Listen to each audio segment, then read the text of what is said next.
I denne weekend er der Shopping Bazar, der afholdes på IBC Innovationsfabrikken i Kolding.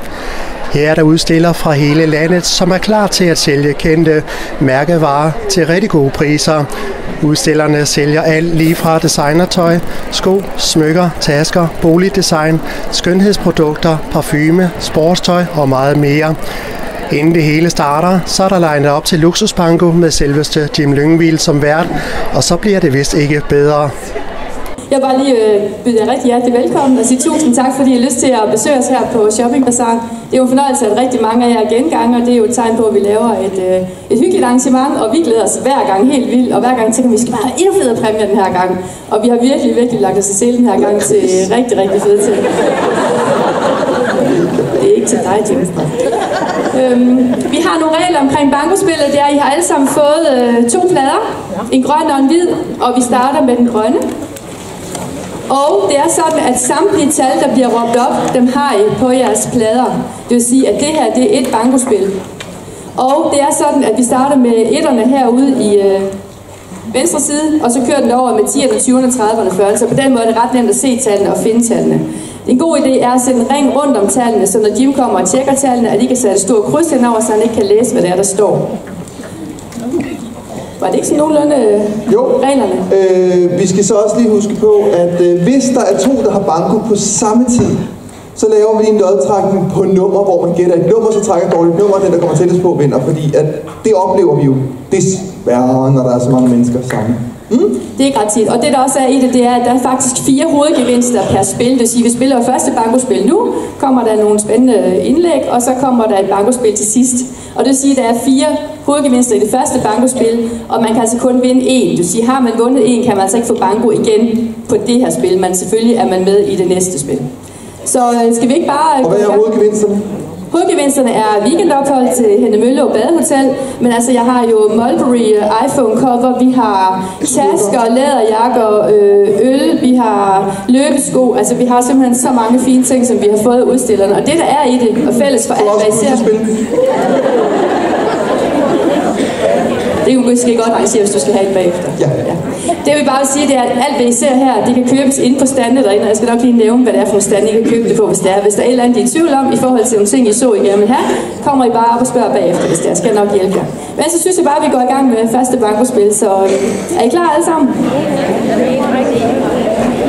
Og vi starter lige med at fortælle om, hvad vi spiller om her til at starte med. Og det er, at vi spiller om den her Mulberry iPhone cover. Og så har vi gavekort til dronning Dorthes badstue i Kolding. Og så har vi 6 øl her, som er sidegevinster. Det vil sige, at hver gang der er en gevinst, så er der 3 sidegevinster til hver side. Og Jim han har helt styr på, hvem der så får sidegevinsterne.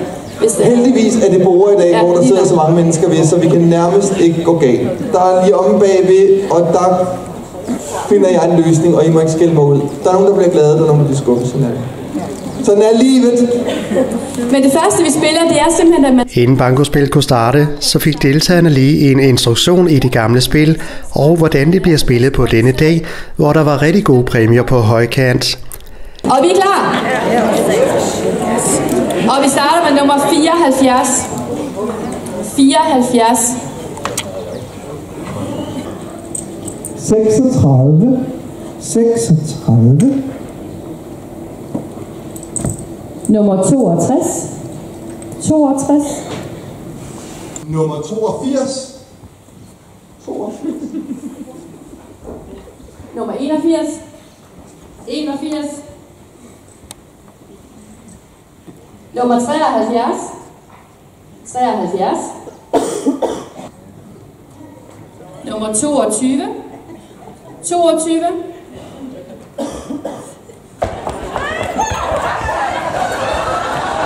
En lille afbrydelse i spillet sørgede Jim Lyngvild for, da han med en af hans sjove numre sørgede for en lille event, hvor en flaske vin stod på højkant til den, der først kom hen og gav ham et kindkys.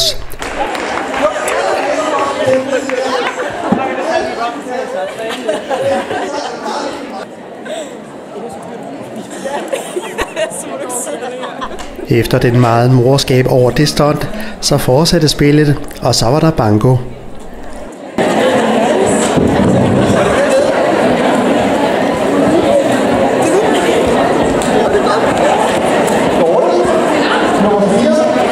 Nummer 10.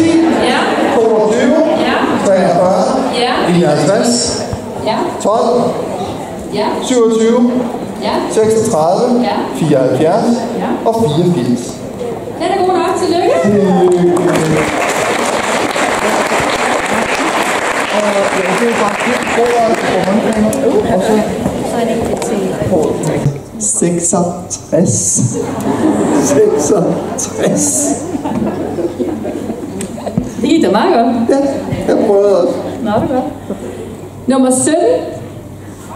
Nej. Øj! Ja, ellers så der gik stærkt dernede.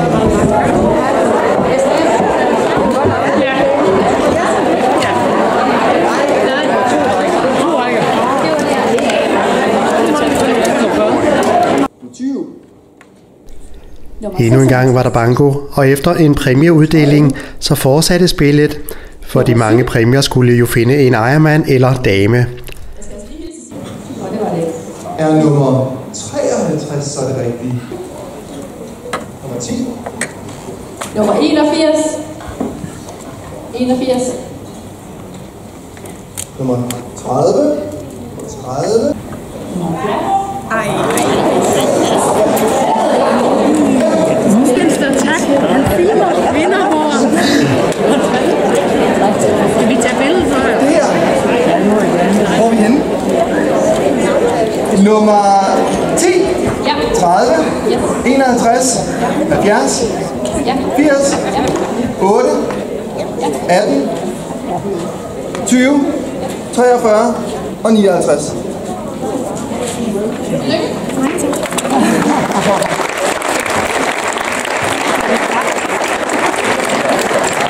Er du en møgeunge? Hvad? Nej. Nå. Det kan være, at vi kan nå at blive det nu. Ja, så får du det. Jim Lyngvild, hvordan er det at være med til bankospil herude? Jamen, det er jo fuldstændig fantastisk. Altså, vi kan lave de største arrangementer med de største stjerner, og det har vi jo prøvet sammen med Dorthe her i Shopping Bazar. Men når vi laver bankospil, så er kvinderne der, og det er så hyggeligt, og det er så sjovt, og i dag har jeg fået dem til at trække bukserne ned og op i bluserne og alting, så det har været en fest. Jeg er helt svedig. Det må man nok sige. Så du er altså fuld af numre her i dag. Jeg er fuldstændig fuld af numre. Har du meget erfaring ellers med at spille banko? Nej, det er sådan noget, man har gjort, siden man var barn. Når man ikke lige bor inde i Midt-København, så har man vel været til en bankospil eller to. Og jeg elsker det. Det er så sjovt, og jeg elsker at vinde. Jeg hader at tabe. Så selvfølgelig er der nogen, der går fra, som ikke har vundet, men der er rigtig mange, der går fra med nogle kæmpe store gevinster, som jo er fuldstændig fantastiske, og de har det sjovt i dag. Hvad synes du om den store tilslutning til arrangementet i dag? Jamen, jeg er altid meget imponeret over, at der er så stor tilslutning her til Shopping Bazars arrangementer. Det viser, at man rammer noget, som er vigtigt, at man faktisk gerne vil ud og opleve noget, være sammen med andre mennesker. Det er jeg rigtig glad for i de her tider, hvor der sidder så mange mennesker derhjemme og er ensomme og alt muligt, at man kommer ud sammen med nogle mennesker. Så det er egentlig det, der betyder allermest for mig. Og nu er bankospillet jo slut, og så er det jo messetid. Skal du ud og shoppe lidt her bagefter? Prøv at høre, jeg har penge i lommen, så jeg skal ud og shoppe. Jeg ved, der er altid gode tilbud at hente. God fornøjelse. Tak. Efter en snak med Jim Lyngvild om et veloverstået bankospil, så blev dørene åbnet op for de mange nye gæster, der havde fundet vej til IBC Innovationsfabrikken, og som ville ind og se den store forårsmesse. Køen ind til herlighederne fra de forskellige stande var ganske lang. Ja, der var både kø inden og udenfor.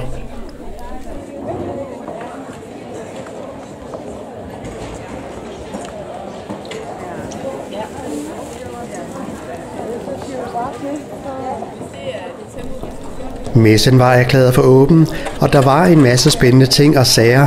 Hvad enten man var til tøj, personlig pleje, multiske fiberbambus, viskestykker, lys og meget mere.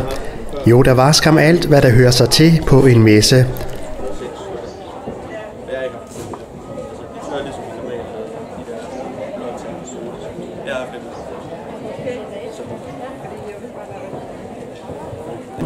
Og så var der også lykkehjulet, som var opstillet af Ase, og der var desværre ingen gevinst, da jeg fik lov at se hjulet i sving.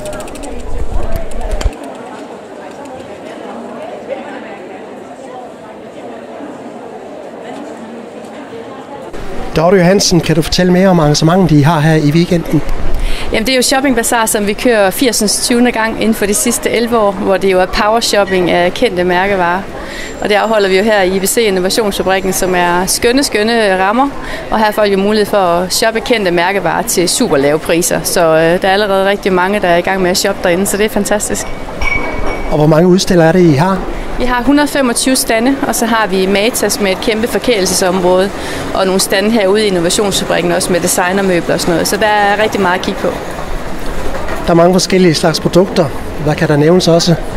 Jamen altså, man kan jo købe alt lige fra designertøj, sko, smykker, boligdesign, skønhedsprodukter, fødevarer. Vi har et fødevaretog med en masse fødevarer, man kan komme og smage. Så det er sådan alt muligt forskelligt, man kan købe her på Shopping Bazar. Fælles for det hele er så, at det er kendte mærkevarer, og man kan købe dem til en god pris. Hvor mange mennesker forventer du, der kommer forbi her i weekenden? Jeg tror, der kommer omkring de der 6-8.000 gæster, som der plejer at gøre på de lidt mindre messer. På de store messer i Fredericia kommer der det dobbelte, men det er også dobbelt så stor messe, så det bliver der omkring 6-8.000 gæster. Og du har jo en del erfaring med messer. Er det første gang her i Kolding?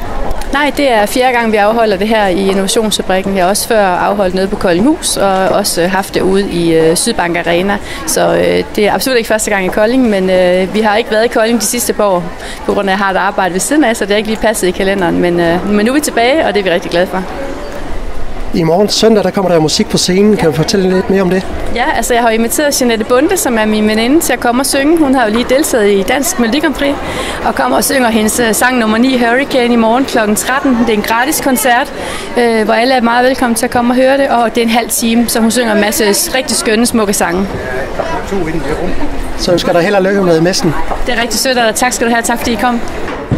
Shopping Bazar på IBC Innovationsfabrikken herude i Kolding er i fuld gang, og der er rigtig lange køer herude ved indgangen lige bag ved mig. Det første program her på dagen var jo Luksus Banko med Jim Lyngvild, der var vært, sammen med Dorthe Johannsen, der hoppede numrene op, og det gik altså ikke stille for sig, må jeg nok sige. Det er noget af det mest underholdende bankospil, jeg nogensinde har været med til, med en Jim Lyngvild, der både fik kvinderne til at vise det ene og det andet for at få sig en præmie. Og så var det naturligvis også det klassiske bankospil, vi var vidne til her i de tidlige timer lørdag her på IBC Innovationsfabrikken. Det er tid til at sige tak for nu. Har du lyst til at besøge stedet herude, så har de altså åbnet hele weekenden, og kataloget her kan man også få herude. Der er forskellige ting, man kan læse om messen her i weekenden. De har åbent fra 11 til 17, både lørdag og søndag. Michael Jacobsen, Kolding 24, siger tak for nu.